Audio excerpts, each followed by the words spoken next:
ব্যস্ততা, কাজের চাপ, ব্যক্তিগত ও পারিবারিক নানা কারণে প্রতিদিনই বাড়ছে মানসিক অস্থিরতা ও উদ্বেগ। তবে বিশেষজ্ঞরা বলছেন, সব ক্ষেত্রে ওষুধ নয়, বরং দৈনন্দিন জীবনের কিছু সহজ অভ্যাসই মানসিক চাপ কমাতে কার্যকর ভূমিকা রাখতে পারে। প্রতিদিন কয়েক মিনিট মেডিটেশন, যোগব্যায়াম কিংবা নিয়মিত হাঁটা বা শরীরচর্চা মনকে শান্ত রাখে। এতে শরীরে ভালো লাগার হরমোনের নিঃসরণ বাড়ে, কমে উদ্বেগ ও দুশ্চিন্তা। বিশেষজ্ঞদের মতে প্রতিদিন অন্তত 7 ঘন্টা ঘুম এবং সুষম খাদ্য গ্রহণও মানসিক সুস্থতার জন্য অত্যন্ত গুরুত্বপূর্ণ।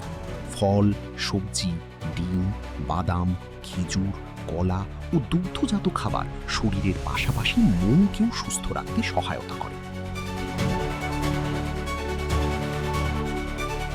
পরিবার ও বন্ধুদের সঙ্গে সময় কাটানো, নিজের পছন্দের কাজে মন দেওয়া এবং নেতিবাচক পরিবেশ এড়িয়ে ইতিবাচক মানুষের সঙ্গ বেছে নেওয়াও মানসিক চাপ কমানোর কার্যকর উপায়। পাশাপাশি ধর্মীয় অনুশীলন ও আধ্যাত্মিক চর্চা অনেকের মনে প্রশান্তি এনে দেয়।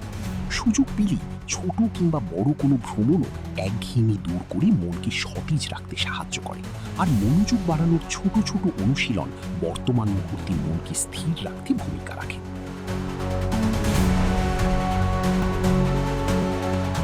তবে দীর্ঘদিন ধরে উদ্বেগ, দুশ্চিন্তা বা মানসিক অস্থিরতা যদি দৈনন্দিন জীবন ব্যাহত করে, তাহলে অবহেলা না করে মনোরোগ বিশেষজ্ঞ বা মানসিক স্বাস্থ্য সেবাদানকারী পেশাদার কারোর পরামর্শ নেওয়ার আহ্বান জানিয়েছেন বিশেষজ্ঞরা। তাদের মতে স্বাস্থ্যকর জীবনযাপন, ইতিবাচক অভ্যাস এবং সামাজিক সম্পর্কই হতে পারে সুস্থ ও স্বাভাবিক জীবনের অন্যতম ভিত্তি। ডেস্ক রিপোর্ট, দক্ষিণ।